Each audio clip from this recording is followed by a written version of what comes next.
Dostoiévski, um brilhante escritor, super sugiro que você leia as obras dele, nos sugere em uma de suas reflexões de que o princípio estético é um princípio moral. O bem, diz Dostoiévski, e o belo são uma unidade indissociável. O bem e o belo são uma unidade indissociável. Deus é infinitamente belo e infinitamente bom. É interessante a gente refletir sobre isso, porque se a gente perder a capacidade de perceber o belo, a gente acaba perdendo também a sensibilidade moral de diferenciar a civilização da barbárie, a tirania da liberdade, o bem do mal. Quando um homem não sabe o que é mais o belo, ele não é mais um homem, ele é um mísero animal. Reflita sobre isso. Dostoiévski nos convida à reflexão. Aqui a gente procura também fazer isso, dar uma chacoalhada no cérebro, porque pensar é um atributo do ser humano. Pensar é um atributo do ser humano. E nós não podemos nos desumanizar, ou seja, nós não podemos perder a nossa capacidade de raciocinar. Porque ignorância não é virtude. Ignorância aprisiona. Só o conhecimento, de fato, nos liberta. Pense nisso. Mais uma. Eu posso fazer o que você não pode e você pode fazer o que eu não posso. Juntos podemos fazer coisas maravilhosas. Uma frase de Madre Teresa de Calcutá. E ela já nos inspirava o sentido da cooperação, do trabalhar em equipe, do juntar esforços. É importante isso, porque essa é uma das características mais valorizadas, acredite, pelas grandes empresas hoje do mundo. A capacidade que alguém tem de trabalhar com o outro. Pode acreditar nisso. Essa é uma das características mais apreciadas e desejadas nos processos seletivos das empresas no mundo inteiro. Estão dispostas a encontrar pessoas que sabem trabalhar em equipe, que têm a disponibilidade para trabalhar em equipe. Esteja atento a isso e veja se você precisa ajustar alguma coisa do ponto de vista das suas características individuais. Bem-vindo ao canal Viver de Renda. Se inscreva no canal, deixe seu like, compartilhe com os amigos. Nos acompanhe também no Instagram, Viver de Renda Canal. Muito bem, estamos aqui no nosso domingo, vamos falar um pouco sobre o nosso estudo de casos da Oi, mas vamos falar sobre alguns temas também interessantes que são correlacionados ao setor de telecom. Foi assinado, acredite, finalmente um decreto que regulamenta o uso do FUST, Fundo da Universalização do Serviço de Telecomunicações. Esse fundo foi criado no governo Fernando Henrique Cardoso por conta da privatização de todo o sistema de telefonia brasileira, que era tudo estatal, né? Então foi privatizado e foi criado esse fundo. Esse fundo retira todo mês dinheiro da sua conta, da minha, de telefone, fixo, móvel ou de internet. Esse fundo dá uma mordida no que você paga, no que eu pago. E essa mordida vai para este fundo. Qual a sua natureza? Qual o seu objetivo? Universalizar o sistema de telecomunicações, o serviço de telecomunicações. Esse é o propósito. O propósito é belo. O propósito é bom. O que foi que aconteceu? Esse dinheiro foi sendo depositado neste fundo ano após ano. Os ministros que cuidavam da economia e que cuidam da economia, quando olham esse dinheiro, percebem ali um recurso, tipo como se fosse uma poupança. Sabem que não podem mexer, mas sabem que podem usar essa poupança para maquiar as contas públicas. Se você tem superávit e soma esse dinheiro do FUST, você aumenta o seu superávit e faz de conta que sua gestão é nota 10, que você é o cara da gestão. Se você tem déficit nas contas públicas, você pega o dinheiro do FUST e abate no déficit.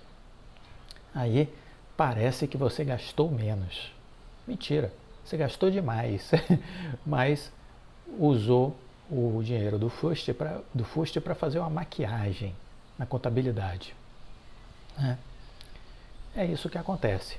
Então esse dinheiro nunca foi utilizado. Todos os presidentes após Fernando Henrique Cardoso trancaram, com seus ministros de economia, trancaram o cofre. Dois governos Lula, o governo 1,5 da Dilma, o período do Michel Temer e agora o período do Bolsonaro. Estamos no último ano do seu governo e aí agora, no seu último ano, assina-se um decreto para regulamentar o uso do FUST. Em uma cerimônia fora das agendas oficiais, não sei porquê, fora das agendas oficiais, deveria ser algo nas agendas oficiais e alardeado, divulgado, com pompa, né? Mas não, parece que não querem que ninguém saiba. Fora das agendas oficiais, o governo assina decreto que define as regras para a destinação e uso do dinheiro arrecadado pelo FUST. Recursos poderão ir para a inovação rural, digitalização de serviços públicos e acesso à internet nas escolas públicas. O governo fará convênio com agentes financeiros, diz o título da matéria. Em um evento não divulgado, o presidente da República assinou no dia 21 de março o decreto que disciplina aspectos operacionais do Fundo de Universalização do Serviço de Telecomunicações, o FUST. A participação na cerimônia não apareceu na agenda presidencial. Também não figurou na lista de compromissos oficiais do ministro das Comunicações, Fábio Faria. Ministro, o senhor pode explicar por que isso aconteceu? Ou o senhor não tem nada a declarar? Embora o próprio Ministério da Comunicação tenha divulgado uma nota informando sobre a assinatura do evento, depois de ocorrido. A regulamentação do FUST via decreto era exigida pelas leis 14.109/2020 e 14.173/2021. Segundo o Ministério das Comunicações, a partir de sua publicação será possível modernizar a aplicação do FUST, que se restringia às concessões públicas até a Lei 14.109 ser sancionada. O fundo é alimentado pelas operadoras. Não, na verdade não, desculpa, o fundo é alimentado por nós, que pagamos as contas. Entendeu? Como assim pelas operadoras? Somos nós, sociedade brasileira, que alimenta o FUST. Ok? Poxa, quer escrever uma matéria e não tem a menor noção do que vai escrever? Desde que foi criado, acumulou mais de 23 bilhões. Olha, esses recursos atualizados pelo presidente da Anatel, ele fala em 36 bilhões em valores atualizados. Ok? E não 23. Esse dinheiro nunca foi revertido para a universalização da telefonia fixa. E não é só a telefonia fixa, é para a internet também. Mal escrita a matéria, viu? Canal Telesíntese, mal escrita a matéria. O decreto define como será a operacionalização do fundo, sobretudo a forma como se dará a aplicação dos recursos. Nessa linha destacam-se a possibilidade de utilização dos recursos para estimular a expansão, o uso e a melhoria da qualidade das redes e dos serviços de telecomunicações, como um todo, e não apenas da telefonia fixa. A instituição de um conselho gestor e a operacionalização da aplicação dos recursos por meio de agentes financeiros como o BNDES e demais instituições financeiras credenciadas. Serão priorizados programas, planos, atividades, iniciativas e ações que envolvam simultaneamente poder público, iniciativa privada, cooperativa, sociedade civil, escolas públicas e escolas sem fins lucrativos, voltada para pessoas com deficiência. Portadores de necessidade especial, né? Os recursos poderão ser destinados à inovação tecnológica no meio rural, à digitalização de serviços públicos, a conferir acesso à internet e às escolas públicas, entre outras finalidades.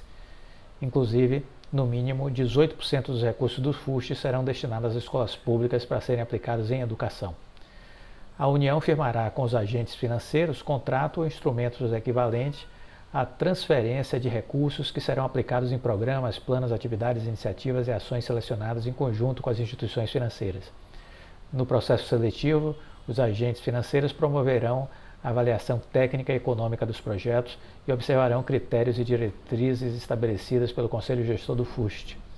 Responsável pelas decisões de aplicação dos recursos, o Conselho Gestor será integrado por representantes de diversos ministérios e de prestadoras e da sociedade civil.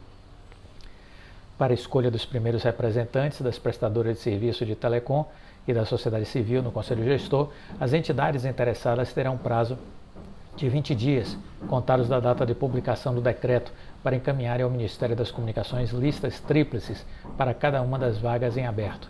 Com o decreto, a expectativa é ampliar o acesso aos serviços de telecom com velocidade e qualidade adequadas, bem como expandir e adequar as redes de telecomunicação, inclusive as redes de transporte de alta capacidade. Super importante o uso do dinheiro do FUST, e temos aqui já, desde o ano passado, falado sobre esse tema. É importante, necessário. Pesquisa recente feita pela PricewaterhouseCoopers, Instituto Locomotiva, mostram que apenas 20% dos brasileiros têm acesso à internet de qualidade. Quando se olha as favelas do Brasil, as áreas mais pobres, as zonas rurais, é uma total desconectividade. Total desconectividade. Chega nas escolas públicas, os professores não sabem, às vezes, nem ligar o computador. Chega nas comunidades rurais, não tem internet. Então, o atraso da nossa educação deve-se muito ao analfabetismo digital. Então, isso é preciso corrigir, isso é urgente e, infelizmente, isso vem sendo procrastinado já desde muitos e muitos e muitos anos, né? Então, vamos agora cobrar o uso efetivo do dinheiro, que isso não seja apenas propaganda, né?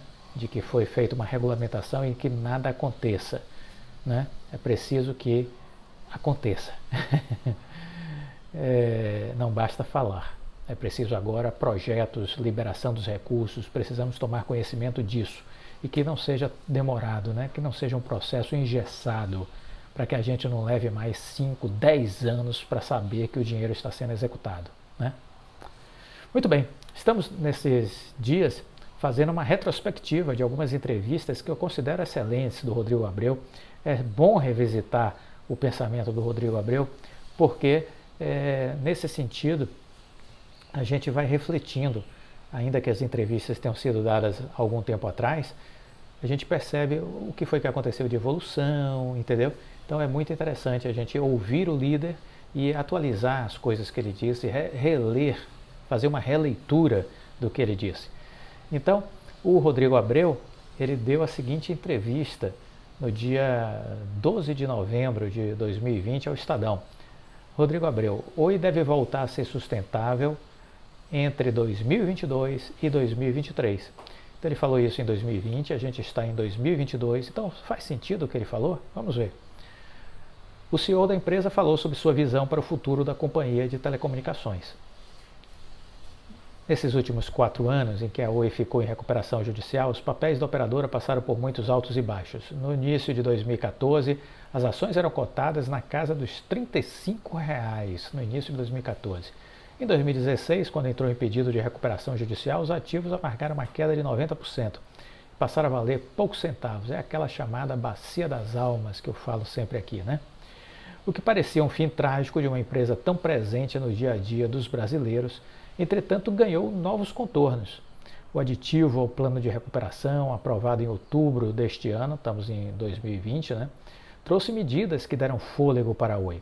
Entre elas, a venda de 22,8 bilhões em ativos, incluído a parte móvel da operadora e o maior foco no segmento de infraestrutura. A expectativa de recuperação impulsionou os papéis que, até o fechamento deste mês, estavam em alta de 101%. Na casa de R$ 1,73. Rodrigo Abreu, CEO da Oi, disse que a empresa pretende voltar a ser sustentável e geradora de caixa a partir de 2022, 2023. Para o Estadão, o executivo explica os objetivos dessa nova Oi e as perspectivas para o futuro, principalmente no que diz respeito aos projetos de infraestrutura, após o fim de todo o processo de reestruturação. Então o Estadão perguntou: as ações da Oi registram alta de 100% no ano. Como o senhor enxerga essa volatilidade? Aí o Rodrigo Abreu respondeu: na nossa visão, a performance de participação da Oi no mercado acionário vem do fato de que há algum tempo existiu uma percepção de risco muito maior na execução do nosso plano. De lá para cá, tem demonstrado de maneira bastante consistente que todas as propostas que a companhia fez têm sido realizadas. A venda dos ativos ocorre em linha com o crescimento de fibra e a redução de custos. A possibilidade de olhar para o futuro com um modelo sustentável se desenhou com a aprovação do aditivo ao plano de recuperação judicial. A redução de ativos que estamos realizando, a partir da realização de ativos que estamos realizando. A redução da nossa dívida também foi aprovada e ela vai acontecer. Não há a menor dúvida que vamos reduzir a dívida com a venda dos ativos que estamos realizando. Logo, a percepção de execução e da relação entre risco e o potencial da Oi certamente vai mudando ao longo do tempo. Algumas consultorias, diz o repórter, projetam que a Oi deve retornar ao lucro em 2021. Outras afirmam que só em 2024. Quando vai acontecer?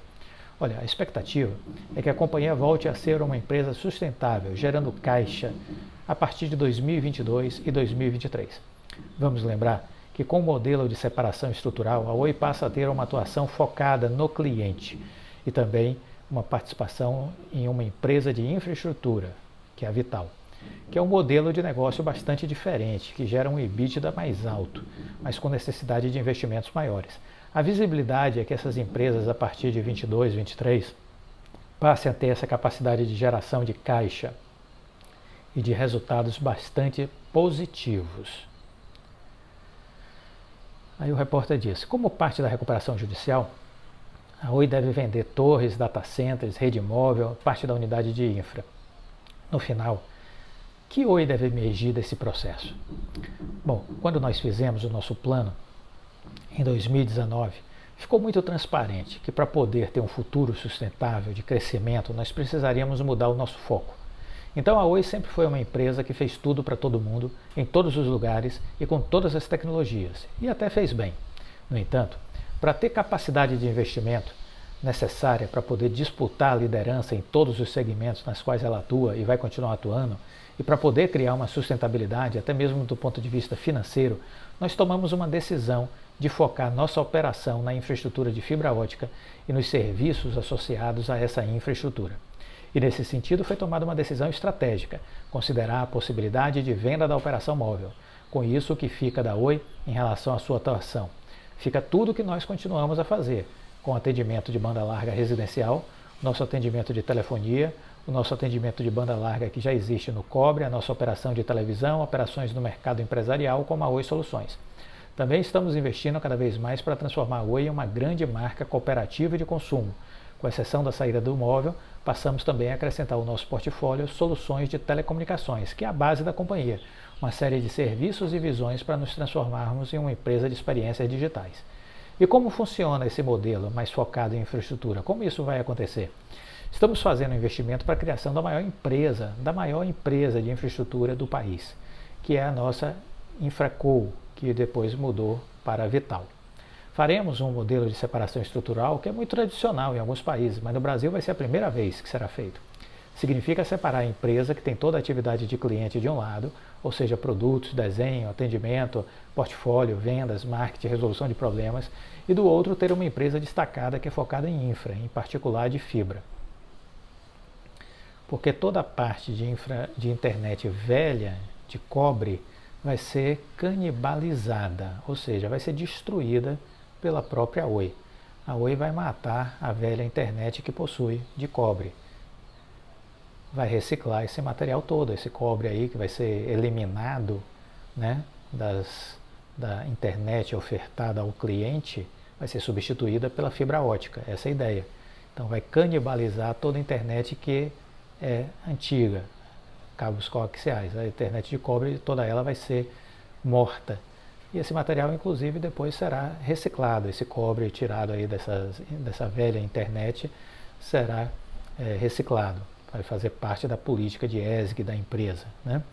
Agora, tudo vai virar fibra ótica. Essa é a tendência. A Oi não vai estar, daqui a alguns anos, trabalhando mais com essa internet de cabos coaxiais. Isso não existe no cenário de alguns anos para frente. É só fibra ótica. Essa empresa de infraestrutura, obviamente, permitirá que a Oi possa prestar os seus serviços, também fornecer uma infraestrutura para outros players de mercado, expandindo assim o seu papel para se tornar a maior empresa de infraestrutura do país. Com relação à questão financeira, quais são as diferenças entre as empresas Oi Infraestrutura e Oi Cliente? Nesse lado de infraestrutura, o foco é realmente no investimento de longo prazo. São investimentos que são feitos para retornos em muitos anos, investimentos bastante pesados em capital, tecnologia, fibra e infraestrutura. É uma companhia que tem que ter uma excelência operacional muito grande, voltada para a gestão de tecnologia, e que tem que pensar em manter os seus serviços com um nível de qualidade altíssimo, criando uma rede enorme. Além disso, a empresa de infra tem um tipo diferente de gestão, de atratividade de investidores, um tipo de capacidade para assumir dívidas de longo prazo, porque ela gera um resultado muito alto de EBITDA, muito diferente da outra parte da empresa que vai ser voltada aos clientes. Nesta existe um foco absolutamente obsessivo em experiência do cliente, trazer inovação, portfólio, de estar testando coisas o tempo inteiro, em ter um ecossistema de parceiros, de provedores de solução que vão complementar as nossas ofertas, mas obviamente usando para isso tudo a infra disponibilizada pela outra empresa do grupo. Existem outros players que estão estudando esse modelo de rede neutra, ou seja, de fornecer uma infraestrutura para provedores e uma rede aberta como a Oi enxerga a concorrência no mercado. Olha, a gente já começa o nosso projeto com 400 mil quilômetros de fibra e com uma visão de passar essa fibra ótica em mais de 32 milhões de casas, além, obviamente, de toda a fibra que vai conectar as antenas de 5G, as antenas de 4G, os pequenos provedores e os clientes corporativos. Acho que os outros projetos são todos interessantes. Existe espaço para infraestrutura, o país precisa disso, mas o nosso projeto tem uma ordem de magnitude diferente dos demais e que vai ser, na nossa visão, o único verdadeiramente neutro, ou seja, com uma operação que não é controlada por um player de mercado. Até porque a Oi Cliente não vai interferir nas decisões da empresa de infraestrutura da Oi. Sobre a venda da unidade de infra, vocês estão recebendo ofertas? No caso da proposta de infra, que é mais complexa, ainda precisamos definir muitas coisas em relação a como vai ser feita essa transição. Esse processo começou um pouquinho depois que o da móvel, na metade do ano, então nós fizemos a primeira fase, que foi o recebimento de ofertas. Essas ofertas não vinculantes nos levaram até mesmo a estabelecer um preço mínimo de referência em 20 bilhões de reais. Agora nós estamos na segunda fase do processo, que é de diligências, onde o time de gestão vai receber visitas dos interessados, fazer visitas de campos, conversar com todos os proponentes. Nós ainda não recebemos as propostas, essas propostas devem ser recebidas até o início do ano que vem. Então isso foi em 2020, vamos lembrar que depois, em 2021, se consumou a apresentação das ofertas, o BTG virou o player de referência na negociação e que acabou se concretizando mais à frente mediante um leilão judicial, onde o BTG foi a proposta maior apresentada, e nessa época, já em meados de 21, a Infraco, hoje Vital, foi avaliada por 22,3 bilhões de reais. O BTG vai fazer um aporte pelos 58% que ele está adquirindo e ainda está fazendo a incorporação de um outro ativo, a Vital, que é a Globinet, uma empresa que já foi da Oi, foi vendida ao BTG, que é uma empresa de cabos submarinos. Ok? Então isso vai passar a ser 100% da Vital. A Oi afirmou que iria participar dos leilões de 5G. Vai continuar isso? Ele disse, olha, nós temos demonstrado interesse na participação dos leilões, inclusive recentemente estivemos no lançamento da nossa operação piloto em Brasília, com uma frequência totalmente dedicada ao 5G. Então vamos aguardar para que a venda da operação móvel se conclua e aí a gente vai avaliar essa questão do leilão, que depois, na avaliação do Rodrigo Abreu, o ideal foi ficar de fora e como a Oi vai ganhar com o 5G, disponibilizando sua infraestrutura de fibra ótica para todo mundo que quiser ligar as antenas de 5G, vai precisar da fibra ótica da Oi, e fazendo também redes privadas de 5G. Isso também a Oi vai explorar. Na sua última live esse ano, ele comentou que isso já está entrando no planejamento estratégico da Oi, a questão de trabalhar as redes privadas de 5G, certo? Bom, então isso foi um pouco da entrevista e aí ele terminou da seguinte forma, o repórter perguntou, qual foi o aprendizado que a Oi tirou desse processo? Olha, talvez um grande aprendizado tenha sido que no primeiro plano, um dos componentes mais importantes para tudo o que está acontecendo nesse momento tenha sido justamente a criação de um modelo de governança muito sólido e bastante transparente, o que transformou a companhia no que nós chamamos de True Corporation, uma companhia sem controlador, com um conselho basicamente todo independente e uma gestão muito dedicada e focada no nosso plano de transformação. O segundo aprendizado talvez seja também que dá para acelerar mais, que podemos fazer as coisas mais rápido, mas a direção de tudo que tem sido executado ao longo do plano está bastante correta. E isso começou com a aprovação daquele plano no final de 2017, que foi o pontapé inicial para todo este processo de transformação. Então está aí, mais uma entrevista muito interessante do Rodrigo Abreu, que eu trago aqui para compartilhar com vocês no dia de hoje. Ainda faremos um segundo vídeo. Deixa o like, compartilhe com os amigos. Fica com Deus e até a próxima. Tchau.